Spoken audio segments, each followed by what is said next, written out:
A wani dare sai ga tartsatsin aradi ya faɗo daga sama yana gudun kera sa'ar iska. Wannan arada ta faso da hasken da ya fi na walƙiya.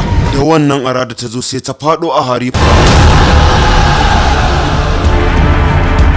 Na ji labarin da kare kalari ɗan kudanci daga yankin harifuram.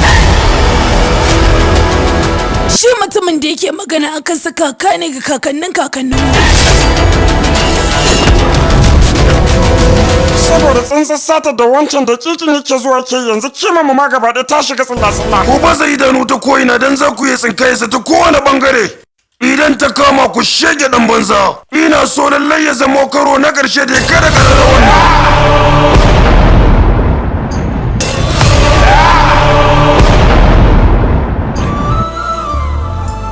Ke tamkar tsuntsuwar zinare ta ce.